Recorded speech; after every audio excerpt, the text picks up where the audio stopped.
इंसानी फितरत की सबसे बड़ी कमजोरी यह है कि वो उसी सच पर भरोसा करता है जो उसे दिखाया जाता है।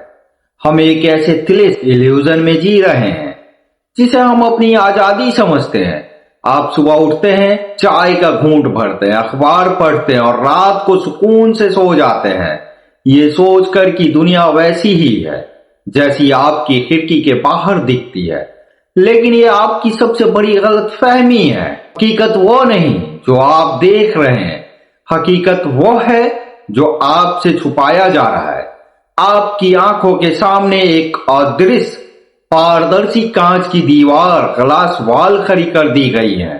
आप दीवार के उस पार नहीं देख सकते, लेकिन उस पार बैठे लोग, वो सफेद पोश राक्षस आपको देख रहे हैं। वो आपके हर फैसले, आपकी हर सोच, आपके बैंक अकाउंट, यहां तक आपके बच्चों के भविष्य को अपनी उंगलियों पर नचा रहे हैं। इतिहास गवाह है कि सच को दफनाने के लिए पहले साम्राज्य ने पुस्तकालय जलाए। नालंदा से लेकर बगदाद तक ज्ञान को राख में मिला दिया गया, लेकिन 21वीं सदी का तरीका बदल चुका है। आज इमारतों में आग नहीं लगाई जाती, आज सर्वर वाइप किया जाता है। आज सच बोलने वालों को फांसी नहीं दी जाती, उनका चरित्र हनन, कैरेक्टर असैसिनेट किया जाता है। उन्हें समाज की नजरों में पागल और अपराधी बना दिया जाता है ताकि जब वो सच बोले तो कोई उन पर यकीन ना करे। जेफरी एडवर्ड एप्स्टीन, ये नाम सिर्फ एक अपराधी का नहीं है, ये उस बीमारी का नाम है, उस कैंसर का नाम है जो हमारे लोकतंत्र के फेफड़ों में, हमारे बैंकिंग सिस्टम के नसों में और हमारी सुरक्षा एजेंसियों के दिमाग के आखिरी स्टेज तक फैल चुका है। दुनिया उसे एक अय्यास मानती है, लेकिन आज हम साबित करेंगे कि वो अय्यास नहीं बल्कि आधुनिक इतिहास का सबसे बड़ा जासूस और डाटा कलेक्टर था। आज हम आपको कोई सुनी सुनाई साजिश नहीं बताएंगे, आज हम सबूतों के उन टुकड़ों को जोड़ेंगे जिन्हें सिस्टम ने मिक्सर में पीस कर बहा दिया था।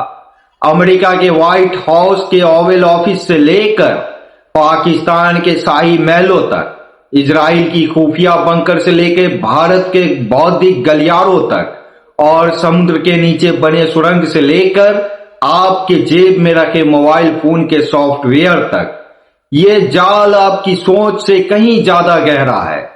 आज इस वीडियो को देखने के बाद जब आप आईने में खुद को देखेंगे तो आपको अपनी आजादी एक झूठ लगेगी। ये द एंड ऑफ इनोसेंस है। ये वो पल है जब पर्दा गिरेगा और नंगी हकीकतें आपके सामने खड़ी होगी। क्या आप उस हकीकत का सामना करने के लिए तैयार हैं? किसी भी अपराध की जांच का सबसे पुराना, सबसे क्रूर और सबसे सटीक नियम है फॉलो द मनी। पैसे का पीछा करो, क्योंकि इंसान झूठ बोल सकता है, गवाहों को खरीदा जा सकता है, फाइलें एक्सीडेंट में जल सकती है, लेकिन पैसा हमेशा अपने पीछे पंजों का निशान छोड़ता है। और एप्स्टीन के मामले में यह निशान हमें एक ऐसी जगह ले जाता है जहां आपकी कल्पना से परे है। जेफरी एप्स्टीन की शुरुआत देखिए। 1970 के दशक में वो एक साधारण कॉलेज ड्रॉप आउट था, एक फेल हुआ मैथ का टीचर जिसने एक स्कूल में पढ़ाना शुरू किया जहां से उसे खराब प्रदर्शन के लिए निकाल दिया गया।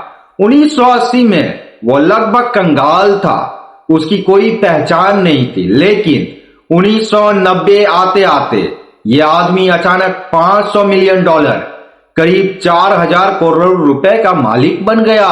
ये चमत्कार कैसे हुआ? एप्स्टीन कोई प्रोडक्ट नहीं बनाया, उसने बिल गेट्स की तरह कोई सॉफ्टवेयर नहीं लिखा, एलन मस्क की तरह कोई रॉकेट नहीं बनाया, उसके पास कोई फैक्ट्री नहीं थी, कोई गोदाम नहीं था। उसका प्रोडक्ट अदृश्य था, उसका व्यापार था ब्लैकमेल। लेकिन दुनिया के सबसे ताकतवर लोगों को ब्लैकमेल करने का साम्राज्य खड़ा करने के लिए भी सीड कैपिटल, शुरुआती लागत की जरूरत होती है। वो पैसा कहां से आया? उसे फंड किया लेस वैक्सनर ने, ओहायो का सबसे अमीर आदमी, विक्टोरिया सीक्रेट और द लिमिटेड ब्रांड्स का मालिक, एक ऐसा व्यक्ति जिसने अपनी मेहनत से एक खुदरा साम्राज्य खड़ा किया। लेकिन 1991 में वैक्सनर ने ऐसा कानूनी दस्तावेज साइन किया जिसने वॉल स्ट्रीट के वकीलों के होश उड़ा दिए। उसने एप्स्टीन को अनलिमिटेड पावर ऑफ अटर्नी सौंप दी। समझिए इसका मतलब क्या है। ये कोई साधारण पावर ऑफ अटर्नी नहीं थी। इसका मतलब था एप्स्टीन वैक्सनर की पूरी दौलत, उसकी जायदाद, उसके बैंक अकाउंट्स, उसकी कंपनियों के शेयर्स, सब कुछ बिना वैक्सनर से पूछे बेच सकता था, खरीद सकता था या किसी को ट्रांसफर कर सकता था। एप्स्टीन को वैक्सनर की वित्तीय आत्मा का मालिक बना दिया गया था। फॉरेंसिक ऑडिटर्स आज भी हैरान है। एक अरबपति जिसने अपनी पाई पाई जोड़कर दौलत कमाई, वो एक अनजान कॉलेज ड्रॉप आउट और संदिग्ध चरित्र वाले इंसान को अपनी तिजोरी की चाबी क्यों देगा? यह इन्वेस्टमेंट नहीं हो सकता, यह दोस्ती नहीं हो सकती। क्रिमिनल साइकोलॉजी की भाषा में इसे प्रोटेक्शन मनी कहते हैं। वैक्सनर डर रहा था, उसे अपनी जान या अपनी साख का खतरा था, और एप्स्टीन वो आदमी था जो उस डर को मैनेज कर रहा था। लेकिन पैसा जब इतनी बड़ी मात्रा में इधर से उधर होता है तो उस बैंकिंग सिस्टम से गुजरना पड़ता है, और यहां प्रवेश होता है दुनिया के सबसे बड़े बैंक का।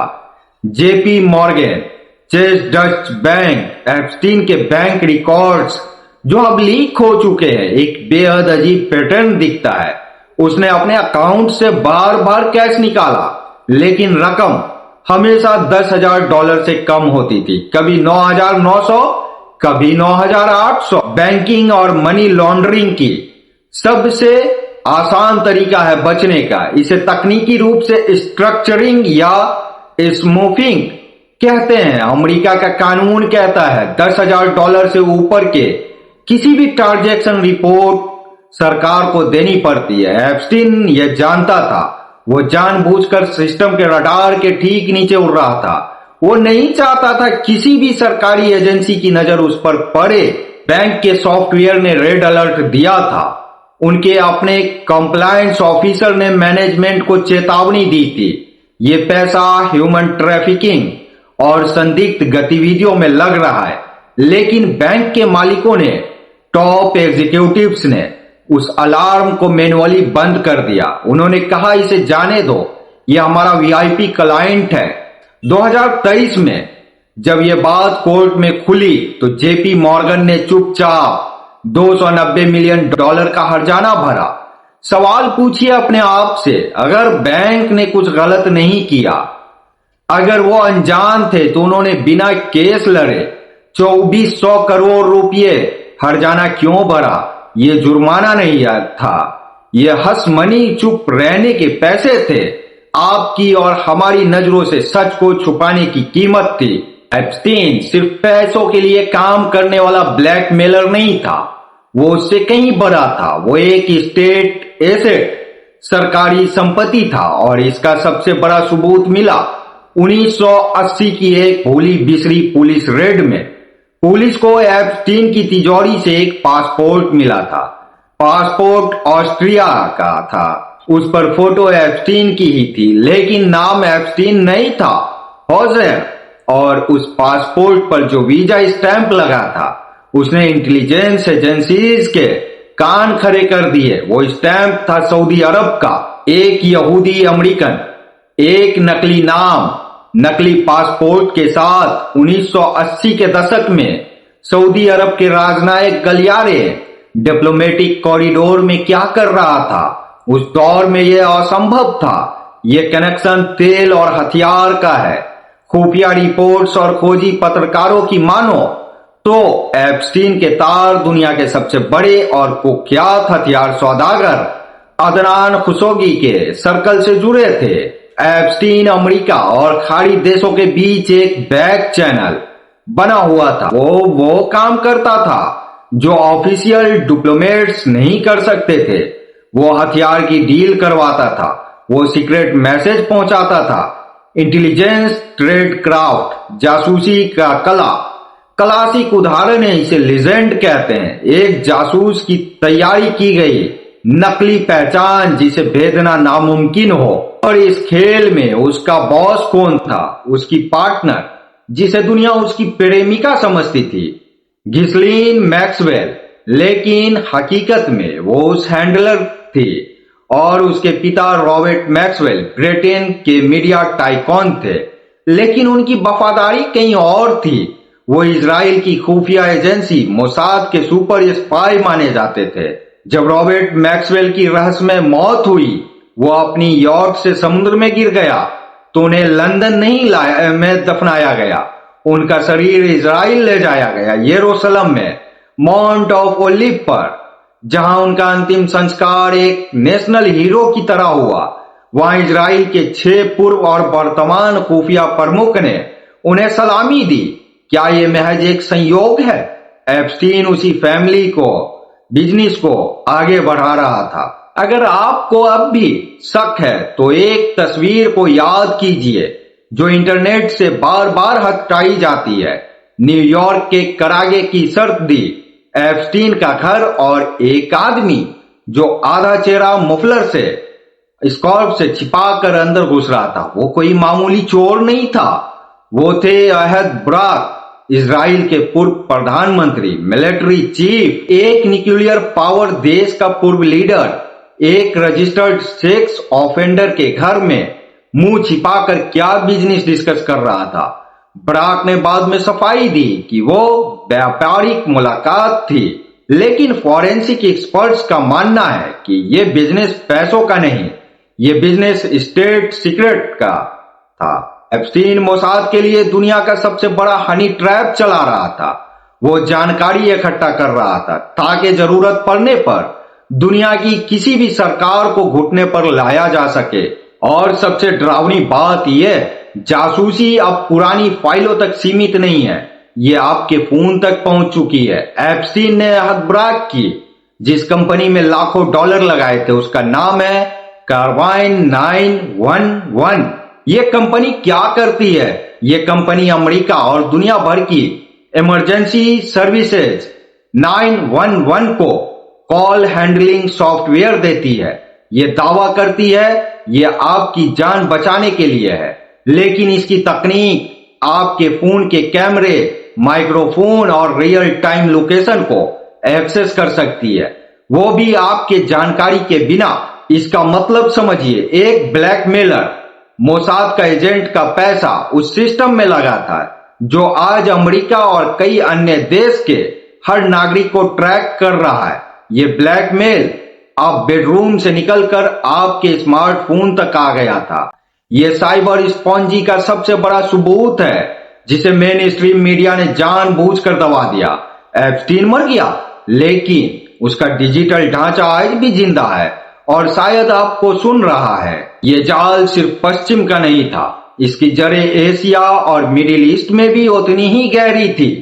एक तस्वीर है जो एशिया की राजनीति में भूचाल ला सकती है, जिसे बार बार दबाया गया। पाकिस्तान के पूर्व प्रधानमंत्री इमरान खान और घिसलीन मैक्सवेल। हमें यहाँ बहुत फॉरेंसिक और निष्पक्ष होने की जरूरत है। इमरान खान पर एप्स्टीन के किसी क्राइम में शामिल होने का कोई प्रत्यक्ष सबूत नहीं है, उनका नाम फ्लाइट लॉग में नहीं है, लेकिन यह तस्वीर एक्सेस पहुंच का सबसे बड़ा सबूत है। इमरान खान की पूर्व पत्नी, जिसको कुछ लोग जमीमा भी बोलते हैं, कुछ लोग जमाइमा भी बोलते हैं, आप कंफर्म कर लीजिएगा, एक बहुत प्रभावशाली परिवार से थी, मैक्सवेल परिवार, और गोल्डस्मिथ एक ही ग्लोबल एलीट सर्कल का हिस्सा थे। यह साबित करता है कि मोसाद और मैक्सवेल का नेटवर्क दुनिया के फ्यूचर लीडर, भावी नेताओं को स्कैन कर रहा था, चाहे वो लंदन का महल हो, न्यूयॉर्क का पेंट हाउस हो या इस्लामाबाद का पावर कॉरिडोर। वो हर उस इंसान के करीब था जो भविष्य में पावर में आने वाला था। इसे इंटेलिजेंस की भाषा में एसेट कल्टीवेशन कहते हैं। वो दोस्ती करते हैं, राज जानते हैं और फिर उस राज को तिजोरी में रख लेते हैं सही वक्त के लिए। भारत भी इस मकर जाल से अछूत नहीं था। एप्स्टीन की कुख्यात लिटिल ब्लैक बुक में भारत के अपराधी नहीं बल्कि बुद्धिजीवी इंटेलेक्चुअल थे, नोबेल विजेता, बड़े वैज्ञानिक। आखिर एप्स्टीन भारतीय वैज्ञानिक में दिलचस्पी क्यों ले रहा था? यही वो सवाल है जो आज तक किसी ने नहीं पूछा। फॉरेंसिक पैटर्न बताता है एप्स्टीन सिर्फ नेताओं को नहीं बल्कि दुनिया के इंटेलेक्चुअल कैपिटल, बौद्धिक संपदा को कैप्चर करना चाहते थे। वो जानता था कि भविष्य सिर्फ राजनीति का नहीं, डेटा और साइंस का है। वो दुनिया के सबसे तेज दिमागों को अपने इन्फ्लुएंस में रखना चाहता था ताकि वो विज्ञान की दिशा बदल सके। अब हम उस हिस्से की ओर बढ़ रहे हैं जो इस कहानी को एक क्राइम थ्रिलर से निकालकर साई-फाई हॉरर बना देता है। एप्स्टीन का असली नशा ये लड़कियां नहीं थी, उसका असली नशा था यूनिसेक्स, नस्ल सुधार, ट्रांसह्यूमनिज्म मतलब अमरता। न्यू मैक्सिको में उसका एक बहुत बड़ा रांच था, जीरो रांच। वहां उसने एक अजीबोगरीब प्लान बनाया था। वो चाहता था कि एक बार में 20 महिलाओं को प्रेग्नेंट किया जाए और उन सभी बच्चों का पिता वो खुद हो। अपना डीएनए पूरी दुनिया में फैलाना चाहता था।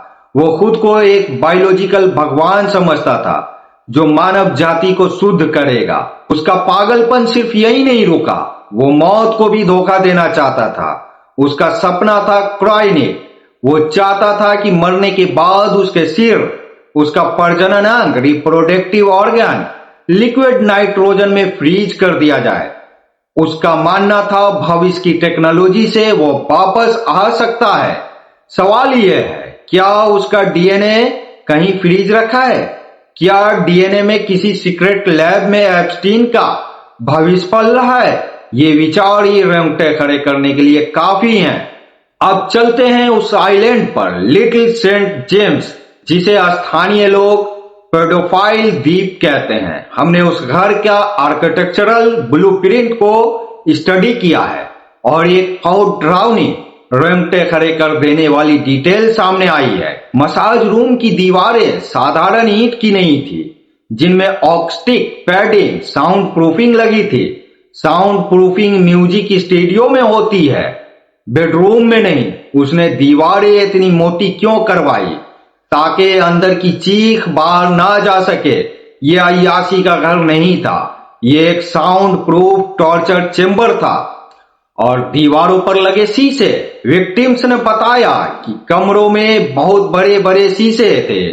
फॉरेंसिक आर्किटेक्ट्स का मानना है कि वो साधारण शीशे नहीं बल्कि टू वे मिरर थे, जैसे पुलिस पूछताछ कक्ष में होते हैं। एप्स्टीन शायद हमेशा कमरों में नहीं होता था, वो दीवार के पीछे बैठा होता था, अंधेरे में कैमरा के साथ रिकॉर्डिंग बटन पर उंगली रखे हुए। वो सिर्फ शोषण नहीं कर रहा था, वो एविडेंस, सबूत बना रहा था। वो दुनिया के सबसे ताकतवर लोगों की वो फिल्में बना रहा था जिनकी दम पर वो उन्हें नचा सके। वो टेप्स कहां है? एफबीआई की रेड से ठीक पहले आइलैंड पर एक सीमेंट ट्रक, सीमेंट मिक्सर देखा गया था। वहां कोई घर नहीं बन रहा था, तो सीमेंट क्यों? आप सोचिएगा ठंडे दिमाग से। अमेरिका या इजराइल ऐसे ही सुपर पावर नहीं बना हुआ है। ये सब ब्लैकमेल का धंधा करके बना हुआ है। लोगों को, पूरी दुनिया की सरकार को ये ब्लैकमेल करके कंट्रोल कर रहा है। आज भी एक्सपर्ट्स का मानना है हार्ड ड्राइव्स और सीडी को जलाया नहीं गया, उन्हें कंक्रीट के ब्लॉक में जमा दिया गया और समुद्र की गहराई में फेंक दिया गया।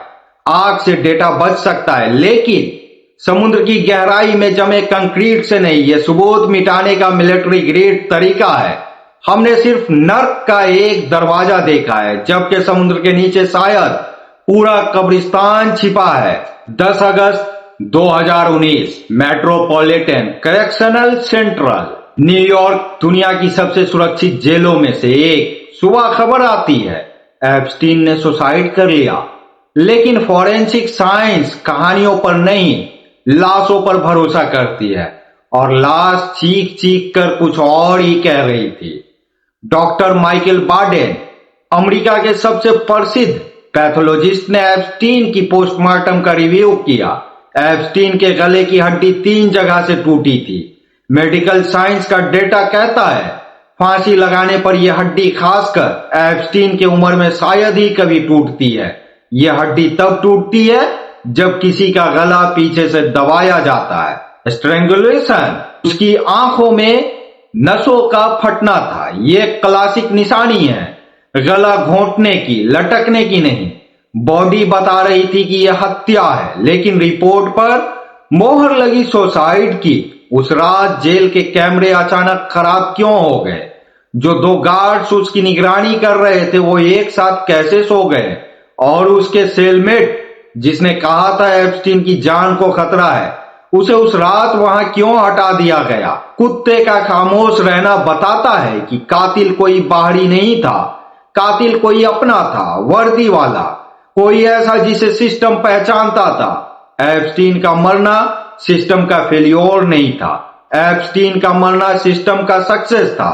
यह एक क्लीन अप ऑपरेशन था। और सबसे बड़ा सबूत, एप्स्टीन की मौत के ठीक 2 दिन बाद 12 अगस्त को उसके एक गुप्त ऑफशोर अकाउंट से लाखों डॉलर ट्रांसफर हुए। मुर्दे पासवर्ड टाइप नहीं करते, डेड मैन शूज था। उसने मरने से पहले सिस्टम सेट किया था। अगर वो लॉग इन नहीं करेगा तो पैसा अपने आप मूव हो जाएगा। वो पैसा आज भी सिस्टम में घूम रहा है, शायद उसी काम के लिए एप्स्टीन जिसके लिए जिया था। जेफरी एप्स्टीन की कहानी एक विकृत दिमाग की कहानी नहीं है, ये उस ढांचे की है कहानी जो आपके ऊपर राज करता है। उसका काम था दुनिया के नेताओं को फंसाना और फिर उन्हें कंट्रोल करना। वो एक सुपर स्पाई था जिसे मॉन्स्टर का मुखौटा पहनाया गया था ताकि आप असली खेल को ना देख सके। आज जिन लुइक बर्नौल एप्स्टीन के साथी भी जेल में संदिग्ध हालत में मर चुका है। वो गवाह गायब है, टेप्स गायब हैं, लेकिन एक चीज वो भूल गया, सच पानी में डूबी हुई लकड़ी की तरह होता है। आप उसे जितना दबाओगे वो उतनी ही तेजी से ऊपर उछलेगा।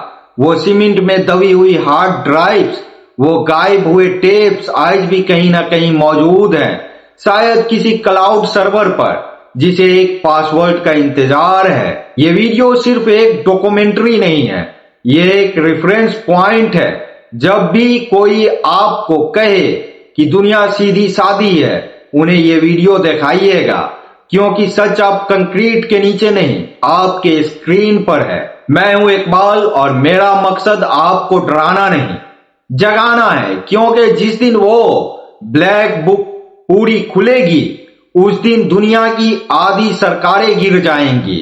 हम उस दिन का इंतजार कर रहे हैं। अगर आप चाहते हैं कि हम इस नेटवर्क के डार्क वेब सर्वर और साइबर स्पॉन्जी की और गहरी खुदाई करें तो कमेंट्स में लिखें द रीसेट। इस वीडियो को शेयर कीजिए, क्योंकि खामोश रहना जुर्म का साथ देना है। हिंदुस्तान जिंदाबाद।